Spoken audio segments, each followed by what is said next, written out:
je suis Nicolas Matvon, je suis professeur à l'Université de Saint-Étienne et effectivement, je suis bioacousticien. Donc les bioacousticiens, ce sont des scientifiques qui s'intéressent aux communications acoustiques animales, c'est-à-dire à tous les processus qui permettent aux animaux de s'échanger de l'information par les sons, les langages animaux si vous préférez. Alors la bioacoustique, c'est un domaine qui est assez vaste, qui va depuis, je dirais, l'éthologie, c'est-à-dire l'étude du comportement animal, jusqu'à l'écologie où on travaille sur des échelles beaucoup plus vastes. Et donc ce soir, je dirais un peu pour être en phase avec le thème de la semaine, j'ai choisi de vous parler des paysages sonores naturels et de la manière dont les bioacousticiens et les bioacousticiennes commencent de les utiliser pour suivre, on va dire, pour estimer la biodiversité, comme marqueur de la biodiversité. Alors j'associe à cette conférence mon collègue Frédéric Seb de Saint-Étienne et puis Jérôme Sueur du Muséum national d'histoire naturelle, qui sont un peu les papes de ce domaine-là en France et auxquels j'ai piqué quelques diapositives, donc je les remercie pour ça. Alors d'abord, on va commencer avec un petit morceau de paysage sonore que j'ai enregistré il y a quelques mois en Guyane française, donc en plein milieu de la forêt amazonienne, à 1 heure d'hélicoptère de la côte, donc on est vraiment très éloigné de tout. Et voilà ce qu'on entend.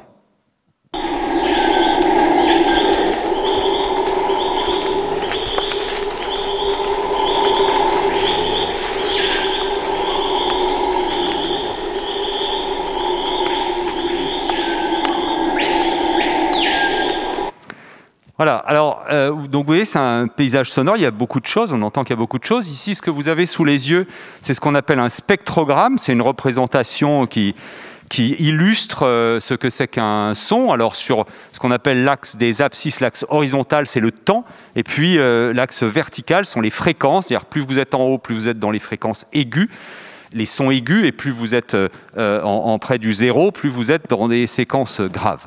Alors, ce qui est intéressant, c'est que ce paysage sonore, on peut le décomposer en fait par bande de fréquences en quelque sorte.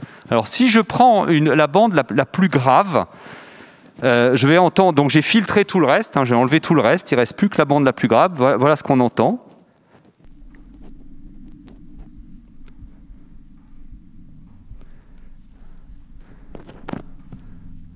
Alors ça, c'est un peu de vent dans les arbres. Le jour était très calme, donc ça ne s'entendait pas beaucoup. Mais on voit même sur le spectrogramme qu'il y a un petit quelque chose. C'est donc du vent. Ensuite, si on prend la bande de fréquence un tout petit peu plus aiguë, mais on est encore dans les graves, voilà ce qu'on entend.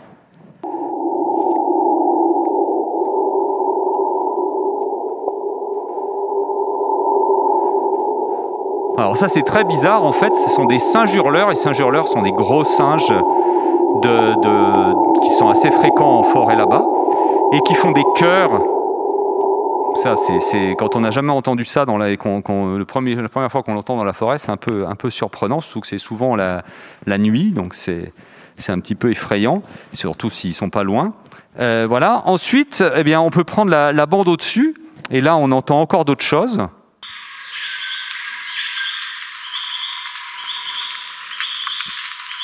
Donc le petit truc répété comme ça, c'est probablement une grenouille. Et puis il y a un oiseau aussi qu'on entend au loin. Voilà. Et puis la dernière bande la plus aiguë, c'est un insecte, ou des insectes.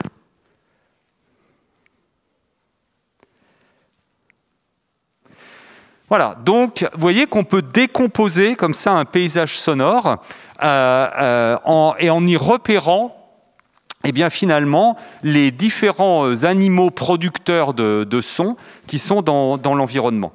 Et donc on comprend intuitivement assez vite que ces paysages sonores, qui là celui-ci est très court bien sûr, mais on pourrait imaginer d'enregistrer ça sur une beaucoup plus longue durée, on comprend assez intuitivement que ces paysages sonores, leur complexité va être un reflet de la complexité de la biodiversité, c'est-à-dire de la diversité du monde vivant. Alors évidemment, c'est un reflet incomplet, parce que tous les animaux ne produisent pas des sons, mais ils sont quand même assez nombreux. En particulier, vous avez quand même les insectes, les amphibiens, les grenouilles, les oiseaux, et puis pas mal de mammifères. Donc ça fait du monde quand même, tout ça. Ce sont des animaux qui souvent sont en haut des chaînes alimentaires, par exemple, qui peuvent être donc des animaux qui sont des importances écologiques un peu majeures. Et on comprend que eh bien, ces animaux vont pouvoir servir de marqueurs, en quelque sorte, de l'ensemble de la biodiversité. Et ça, ça ouvre une porte intéressante, dans laquelle il y a de plus en plus d'ailleurs de gens qui s'engouffrent. C'est qu'on voit qu'en suivant la biodiversité avec ces outils acoustiques, eh bien, on va disposer d'un outil non invasif. Il suffit de poser un enregistreur dans la forêt et puis de s'en aller et puis de revenir un mois après et de récupérer le son. Donc on n'a pas besoin d'échantillonner, de ramasser des animaux, de rester longtemps, etc. etc. Et un outil qui, en plus, va permettre de suivre une dynamique temporelle assez longue. D'accord ? Alors dit comme ça paraît très joli. En fait, évidemment, c'est compliqué. C'est-à-dire que derrière, ça fait beaucoup de quantité de données à analyser, parce qu'il va y avoir des enregistrements de très longue durée. Et puis derrière, évidemment, il y a une grosse partie traitement du signal et intelligence artificielle qui va être impliquée. Alors, en voilà un autre paysage pour vous montrer que le premier paysage que je vous ai montré, je l'ai restreint à la bande, ce qu'on appelle la bande passante de l'oreille humaine. C'est-à-dire qu'on est capable, nous, humains, d'entendre tous les sons qu'il y avait dans ce paysage. Après, évidemment, on peut les étendre plus loin, beaucoup plus haut. Regardez ici, je monte à plus de 40 000 Hz. Donc, nous, ça fait longtemps que notre oreille n'entend plus rien. Et c'est un autre paysage. Alors, nous, on n'entend que les sons audibles par l'humain, là, ce qui sont indiqués, donc en dessous de 20 kg. Et au-dessus, eh bien, ça existe, mais ce n'est pas perceptible. Par contre, c'est perceptible par l'instrumentation. C'est-à-dire que si effectivement, et c'était le cas ici, on utilise des microphones qui sont adaptés à enregistrer ces fréquences très très aiguës, eh bien, on va avoir accès, on va détecter la présence d'animaux qu'on ne voit pas. Quand vous êtes dans une forêt, vous ne voyez rien, mais qu'on aura par le son. D'accord ? Voilà. Donc voilà le principe d'utilisation des paysages sonores pour le suivi de la biodiversité. Alors, finalement, je vais sauter ça. Finalement, qu'est-ce que ça veut imager, ces paysages sonores ? Ça veut imager ce qu'on appelle les réseaux de communication qui existent dans le monde vivant. Alors, les signaux acoustiques émis par les animaux, les vocalisations animales, la plupart du temps, ce sont des signaux de communication qui sont réservés à la communication entre les individus de l'intérieur d'une même espèce. C'est-à-dire, quand un merle chante, il s'adresse aux autres merles, il ne s'adresse pas à d'autres oiseaux. Les communications interspécifiques sont assez rares. Mais tous ces réseaux de communication à l'intérieur de chaque espèce fait qu'à la fin, on a un paysage sonore assez global. Alors, un paysage sonore, là, je vous ai présenté des paysages de la forêt amazonienne. Donc, évidemment, là, il y a pas mal d'animaux, c'est assez riche. Et toute cette partie des paysages sonores qui est fabriquée, qui est produite par les animaux, c'est ce qu'on va appeler la biophonie. D'accord ? La biophonie, ce qui est produit par le vivant. Les paysages sonores, ils peuvent avoir deux autres composantes. C'est un monsieur qui s'appelle Bernie Krause qui avait défini ces composants. L'autre composant, ce qu'on appelle la géophonie, ce sont tous les sons qui sont produits par des phénomènes naturels mais non vivants. Donc, par exemple, le vent qu'on a entendu tout à l'heure, mais aussi le bruit d'une rivière, le tonnerre, etc. Et puis, un troisième élément des paysages sonores qui devient de plus en plus, je dirais, fréquent, il n'y a même presque plus de paysages sonores sans cette composante, c'est l'anthropophonie. Donc, l'anthropophonie, ce sont tous les sons qui sont issus des activités humaines. D'accord ? Voilà. Et c'est vrai que maintenant, sur le globe terrestre, ça devient très compliqué presque impossible de trouver des endroits où il n'y a pas d'anthropophonie. La plupart du temps, il y en a. Et évidemment, cette anthropophonie peut être considérée très souvent comme une pollution, finalement, au même titre que la pollution chimique ou autre, parce qu'elle peut impacter le fonctionnement des milieux. Alors maintenant, on va rentrer un petit peu plus dans le détail, finalement, parce que pour vous dire que, bon, évidemment, c'est pas simple d'analyser des paysages sonores, mais on peut trouver des tas d'informations dedans. Et par exemple, ça c'est un enregistrement qui a été réalisé par Frédéric Seb et Jérôme Sueur dans une forêt du Jura. Et on voit que, on repère des animaux différents, un pic, une mésange, un grand tétras, par leur son. Et le boulot actuel de la bioacoustique, c'est de mettre au point des systèmes, en particulier qui reposent sur l'intelligence artificielle, pour repérer ces patterns, ces formes acoustiques qu'on voit là, qui correspondent à des sons, pour détecter la présence d'espèces. Parce que l'idée, c'est de rendre tout ça à minima semi-automatique et voire automatique. Parce qu'imaginez que vous vouliez, c'est ce qu'on fait, vous vouliez suivre la dynamique de la biodiversité dans un environnement, dans une forêt, sur des jours, des semaines, des mois, des années. Il est évident que vous ne pourrez pas tout analyser à la main. Mon collègue Seb me disait l'autre jour que là, ça fait quelques années déjà, une dizaine d'années qu'il fait de ce genre d'études. La totalité de ce qu'il a enregistré, sa vie ne suffirait pas à l'écouter. Donc il faut absolument trouver des systèmes automatisés qui puissent finalement faire le job, quoi. D'accord ? Alors, pour rentrer dans des choses très très concrètes, je vais vous présenter quelques exemples finalement. À différents niveaux, quelques exemples de programmes. Alors je vais peut-être tout faire parce que ça va prendre trop de temps, mais quelques de programmes qui sont faits dans mon équipe à Saint-Étienne et souvent en principe en collaboration avec d'autres scientifiques, bien sûr. Alors un premier programme qui est mené par Frédéric Seb, que vous avez peut-être d'ailleurs entendu tout à l'heure, il était à la radio, je crois. C'est le suivi des populations de lagopèdes alpins. Alors, lagopède alpin, c'est un très bel oiseau, c'est ce qu'on appelle la perdrix des neiges. C'est un oiseau qui est tout blanc en hiver et puis après qui change de plumage à l'été et qui devient plus brun. Et c'est un oiseau de très haute montagne.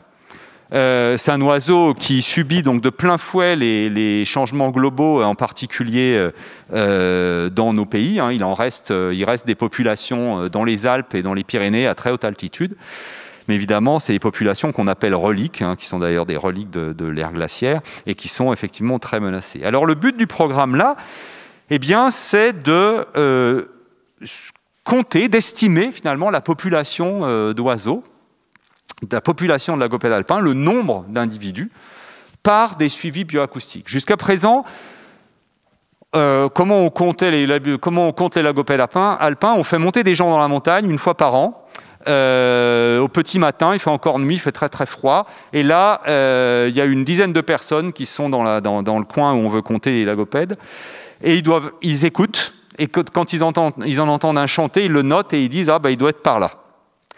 Alors vous imaginez bien que ça, c'est une méthode qui est super imprécise. Ces comptages se passent juste avant le lever du soleil, souvent du brouillard. Ces oiseaux volent, évidemment, ça c'est assez banal pour un oiseau. Et donc, à ce moment-là, justement, ils font des vols en cloche, comme on appelle. Et donc, très très vite, un même oiseau peut se déplacer d'un côté à l'autre de l'endroit où les compteurs sont postés. Et donc, un oiseau peut être compté 2 fois, par exemple, très facilement. Donc, et puis surtout, on ne va pas faire monter des gens tous les jours. Et donc, le but, là, c'est d'utiliser ces outils de la bioacoustique pour compter ces oiseaux. Alors, tout n'est pas rose, c'est pas simple. Déjà, il faut aller placer des enregistreurs à 2500 mètres d'altitude. Voilà, donc il y a beaucoup de... C'est presque de l'alpinisme hein, dans certains moments. Il y a donc une manutention un peu compliquée, puis ensuite il faut que le matériel résiste. Après, ce matériel, il est placé, c'est des enregistreurs, c'est des magnétophones hein, qui enregistrent, qu'on peut programmer pour enregistrer quelques heures dans la journée. Et puis après, il faut récupérer évidemment les enregistrements et les analyser. Alors ça, c'est développé. Le truc qui est intéressant, et qui relie directement aux communications animales, c'est que chaque lagopède a sa propre voix, a sa propre manière de chanter. Un chant de lagopède, c'est ça. Voilà, ça c'est un lagopède, d'accord? C'est très particulier.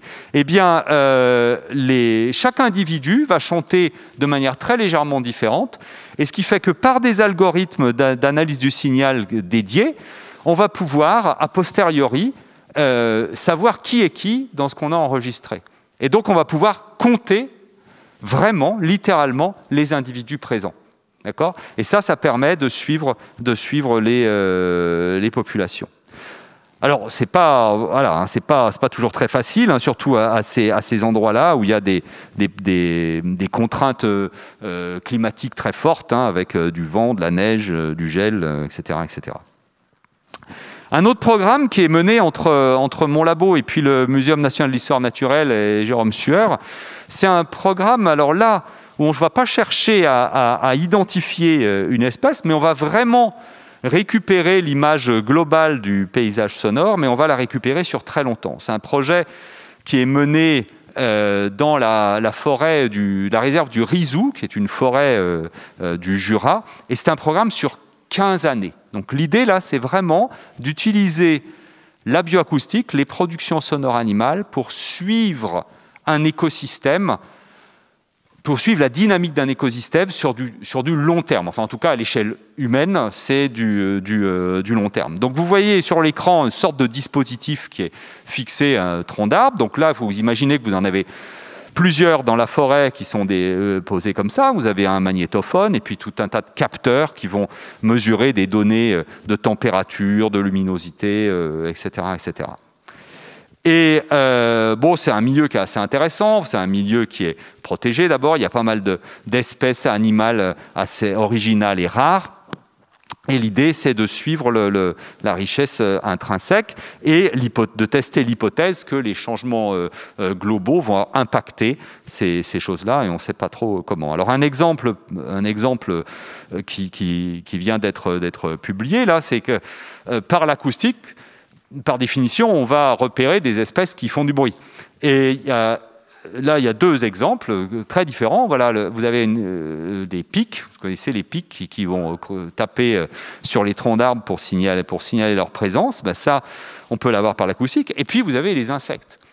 Les insectes, c'est très intéressant parce que si vous arrivez à suivre les communautés d'insectes par l'acoustique, par les vrombissements d'ailes, etc., eh bien, vous pouvez avoir ce qu'on appelle un proxy, c'est-à-dire une espèce de marqueur de la pollinisation, par exemple.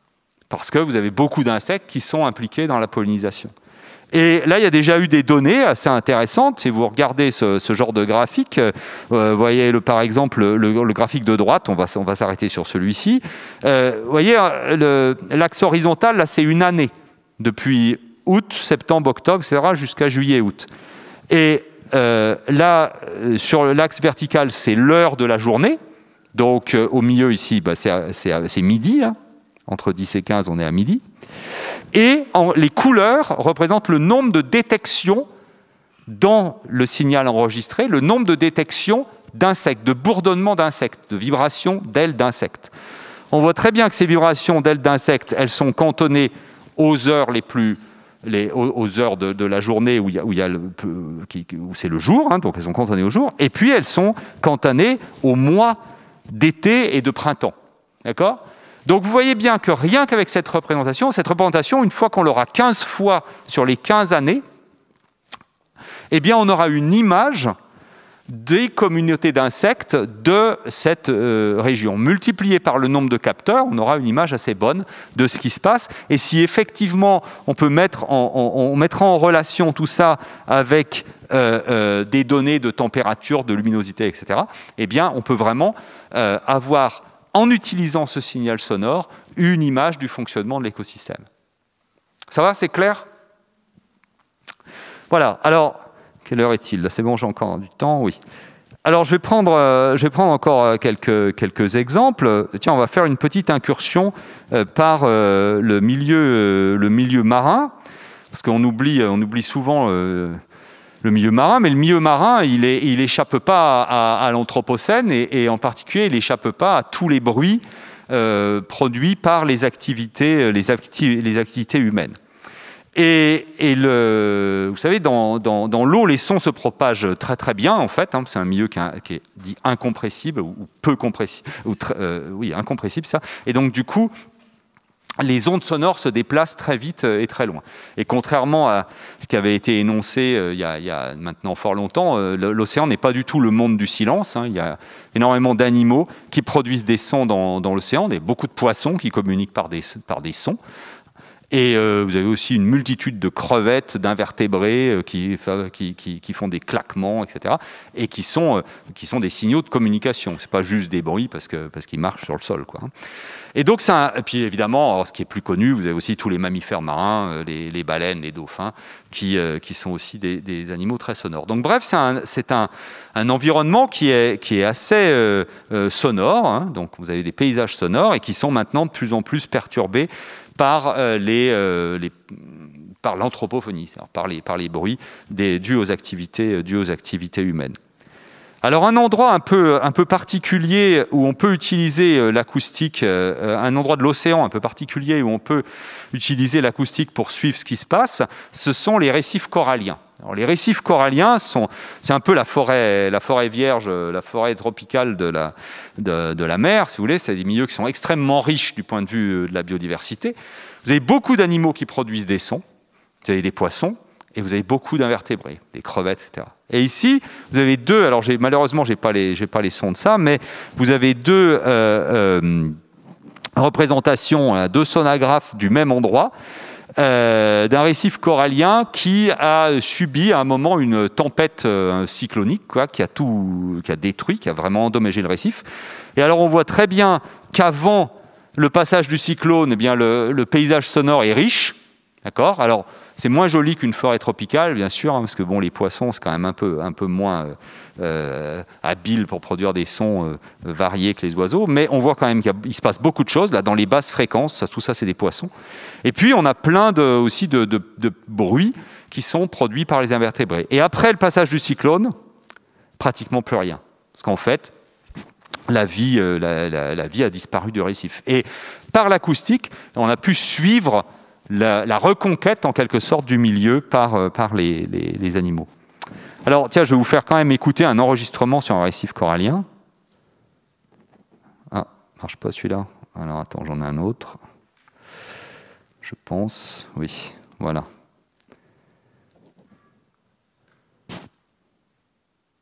Ah, ça passe pas très bien. Bon, j'en ai un troisième, on va essayer. Je pense que dans les haut-parleurs, ça ne doit pas bien passer. Ce sont des petits craquements, en fait. On entend des choses comme ça. Et tout ça, ce sont en fait des bruits. Nous, ce qu'on perçoit, c'est essentiellement les bruits qui sont produits par les invertébrés. Les poissons, c'est très, très grave. Voilà. Alors, il y a des programmes d'études intéressants. Ça, c'est pas nous qui faisons ça. C'est un autre laboratoire où ils suivent sur un récif corallien d'une petite île ici de l'océan Indien. Ils ont pu même caractériser qu'autour de l'île, on a différentes ambiances sonores et que ces différentes ambiances sonores, elles signent différentes communautés de poissons. Par exemple, il y a certains poissons qui vont émettre des sons différents des autres, ou de par leur activité, il y a des poissons qui vont brouter du récif et d'autres pas, etc. Et donc, on peut vraiment avoir une image, je dirais, écologique, dans le sens fonctionnel, de ce qui se passe sur les récifs en utilisant les sons. Et ça nous donne un outil pour suivre ce qui se passe après. Alors, un autre exemple, alors on va revenir sur la Terre, là, dont je vais vous parler. C'est un programme qu'on a démarré il n'y a pas très longtemps, au Mozambique. Alors là, l'idée est la suivante. c'est la réserve spéciale de Maputo. C'est une grande réserve sauvage, un grand parc national sauvage, où il y a encore une dizaine d'années, il y avait pratiquement plus d'animaux, enfin en tout cas plus de grande faune. Tout avait été décimé après la guerre civile. Et il y a eu un programme de restauration de cet écosystème, avec des réintroductions d'animaux et puis un suivi des populations. Et donc maintenant, ce qui se passe, c'est que les populations animales explosent. Donc on a des naissances de girafes, d'éléphants, enfin tous les animaux mythiques de la savane africaine, d'accord, avec d'immenses troupeaux qui sont en cours de formation. Il n'y a pas encore de grands prédateurs, plus exactement, ils viennent de réintroduire des guépards cette année, donc pour tous ces animaux, jusqu'à présent, c'est la fête, mais maintenant, on commence de réintroduire des grands prédateurs. Donc, qu'est-ce qu'on fait ? Ils sont en train de reconstruire un écosystème avec ces réintroductions de prédateurs. Et donc, ce qu'on va observer là, ce qui va se passer sous nos yeux, finalement, c'est une évolution dynamique d'un écosystème, d'une savane africaine. Et ça va prendre probablement pas mal de temps. Alors, l'idée, c'est de suivre ça par la bioacoustique. Alors, cette réserve-là de Maputo est très intéressante parce que c'est ce qu'on appelle un écosystème en mosaïque. C'est-à-dire qu'il y a plein en fait, de biotopes différents, des forêts, des savanes, des marais, des lacs. Donc, ça donne une grande diversité d'habitats et donc potentiellement une grande diversité de peuplements faunistiques. Donc, ce que l'on fait dans ce programme, c'est qu'on place des enregistreurs du type de ceux que je vous ai montrés. Alors, on ne les place pas pendant toute une année, parce que ça ferait beaucoup trop de données, mais on les place 4 fois par an. On les laisse pendant une petite semaine enregistrés, 24 heures sur 24, jusqu'à des sons extrêmement aigus, depuis des très graves jusqu'à très aigus. Ça fait des heures et des heures et des heures d'enregistrement. Et en travaillant avec des gens spécialistes de l'intelligence artificielle, eh bien, on analyse ces paysages sonores. Alors, ça vous donne des choses comme ça, qui sont assez belles. Je vais vous expliquer un petit peu ce que c'est. L'idée, c'est de représenter vraiment les paysages sonores de chacun de ces environnements, de suivre l'évolution de ces paysages à différentes échelles de temps. À l'échelle de la journée, par exemple, mais aussi à l'échelle du mois, de l'année, et puis ensuite, évidemment, quand on aura les données pluriannuelles. Alors, l'idée de base, sans rentrer trop dans le détail, c'est qu'on a des enregistrements, par exemple, sur plusieurs jours. On les découpe en petits morceaux. Chaque point que vous voyez là, c'est un petit morceau, une petite durée, une minute ou quelques minutes d'enregistrement. Et ça, par des traitements, par des réseaux de neurones. Un réseau de neurones, c'est un programme informatique, c'est pas un truc... voilà. Par des réseaux de neurones, on les place dans un hyperespace acoustique. Alors, c'est un peu compliqué à comprendre, mais en gros, on leur affecte des coordonnées dans cet hyperespace, c'est-à-dire qu'on les caractérise acoustiquement. Et ce que vous avez sous les yeux, c'est l'hyperespace acoustique de la réserve de Maputo pendant 3 jours. Chaque couleur, c'est un enregistreur placé dans un environnement particulier. Donc, par exemple, les enregistreurs bleus étaient placés près des lacs, les verts près des forêts, etc. Et donc, on a une image comme ça, globale, des paysages sonores de la réserve. Et ce qu'on voit, par exemple, c'est que ces 2 forêts, là, la vert foncé et la vert clair ici, acoustiquement, elles sont proches, très proches. Donc, reste à savoir si effectivement ça signe une composition faunistique, c'est-à-dire des animaux semblables, des communautés semblables. D'accord ? On peut le penser. Alors ça, on peut le suivre dynamiquement. Et par exemple, ici, c'est la représentation qu'on vient de voir, mais à la mi-journée seulement, en ne prenant que les points enregistrés à la mi-journée. Et vous voyez, par exemple, ici, là, en orange, c'est la savane là, qui est photographiée au-dessus. L'enregistreur était fixé à cet arbre, là, face à la savane. À la mi-journée, dans l'hyperespace acoustique qu'on projette ici en 2 dimensions, eh bien, cette savane, elle est là. Et au coucher du soleil, eh bien, le nuage acoustique s'est déplacé dans l'espace acoustique. Donc, on voit qu'on peut suivre visuellement les déplacements de ces volumes sonores, de ces paysages sonores au cours de la journée. Donc au cours de la journée, finalement, les biotopes, les caractéristiques acoustiques des biotopes se déplacent dans l'espace acoustique, et il y a des déplacements énormes. Par exemple, les forêts, là, les 2 forêts vertes, vous voyez que à la mi-journée, elles étaient ici, et au coucher du soleil, elles passent là. Qu'est-ce que ça veut dire, ça ? Ça veut dire qu'au coucher du soleil, vous avez une transition complète des animaux qui produisent des sons. C'est plus du tout les mêmes animaux qui produisent des sons, c'est-à-dire autour de 5-6 heures du soir, vous avez tous les animaux de la journée s'arrêtent, et c'est une autre cohorte d'animaux, une cohorte d'espèces qui se met à produire des sons. Donc vous pouvez comme ça avoir une image vraiment détaillée de ce qui se passe. En plus, je ne sais pas si je peux vous expliquer ça aussi, c'est en plus, si l'environnement qu'on enregistre est complexe, c'est-à-dire si acoustiquement, c'est-à-dire s'il y a plein d'animaux différents qui vont émettre des sons, l'hypervolume acoustique va être très grand. Alors que si on prend un biotope où il y a où la variété d'animaux est faible, ce volume il va être tout petit. On peut donc calculer finalement cet hypervolume, calculer ce volume, et puis on peut suivre l'évolution de ce volume au cours du temps. Et c'est dans ce graphe qui est un peu compliqué parce qu'il y a plein d'enregistreurs les uns sur les autres, mais fixons notre attention sur les verts ici, ça c'est des enregistreurs placés dans des forêts, les 2 verts ici, et sur l'axe horizontal, c'est le déroulement de la journée, avec l'aube ici et le crépuscule. Qu'est-ce qu'on voit ? On voit qu'à l'aube, on a une augmentation soudaine du volume acoustique de ces forêts. Qu'est-ce que ça veut dire ? Ça veut dire qu'à l'aube, on a une explosion du nombre d'animaux différents, d'espèces différentes qui vont produire des sons. Puis après, ça se calme, ça se rétracte, et puis au moment du crépuscule, ça recommence. D'accord ?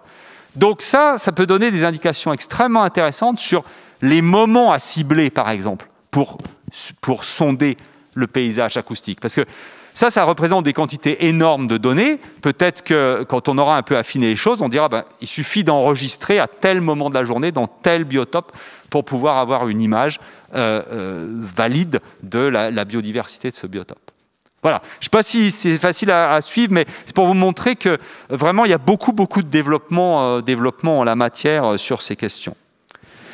Voilà, une dernière chose que dont je peux vous parler un tout petit peu, parce que je l'ai juste un tout petit peu évoqué au début, c'est l'impact de la pollution sonore. Je vous ai dit que maintenant, il n'existe pratiquement plus d'endroits sur le globe terrestre sans anthropophonie, c'est-à-dire sans bruit provoqué par les activités humaines.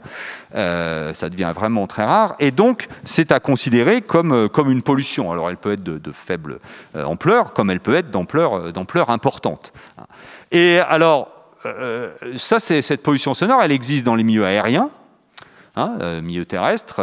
Ça a été très bien d'ailleurs montré pendant la crise, le lockdown du Covid, là où toutes les activités humaines sont arrêtées et on s'est remis à entendre des oiseaux. Il y a eu des impacts d'ailleurs assez intéressants, pour en parler, sur certaines populations d'oiseaux qui se sont mis à chanter différemment, peu importe.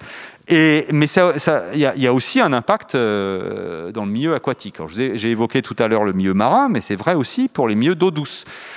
Et donc, au labo, nous, on a un programme qui est mené par mon collègue Médoc sur l'impact des bruits de bateaux sur les communautés biologiques. Et cet impact, en fait, il est de l'individu aux communautés. C'est-à-dire de l'individu, voilà le type de petite expérience qu'on peut faire au laboratoire. C'est-à-dire qu'ici, vous avez un aquarium avec un petit poisson qui se balade. Celui-ci, là, dans la bouteille au milieu, il est juste là pour servir de compagnon, mais en fait, celui dont on regarde le comportement, c'est l'autre. Et puis à gauche, là, vous voyez ce rond bleu, là, c'est un haut-parleur. Et avec ce haut-parleur, on va imiter des bateaux qui passent. D'accord ? Et on va regarder le comportement de ce poisson. Alors, on va essayer de regarder les choses un peu finement. Et on va bien sûr, on va répéter les expériences plein de fois, parce que ça, nous, on est les scientifiques, donc il faut qu'on répète pour être sûr. Et ce qu'on va faire, c'est qu'on va placer ces poissons dans différentes conditions de ressources alimentaires. C'est-à-dire que parfois, le petit poisson, on va lui donner très peu de petites crevettes à manger. Et puis parfois, il y a des aquariums où on en mettra un peu plus, d'autres un peu plus, etc. Donc on va faire varier la densité de proies disponibles. Et on va regarder l'effet du bruit de ces bateaux sur la prise alimentaire de ce poisson, c'est-à-dire sur la manière dont ce poisson réussit à s'alimenter.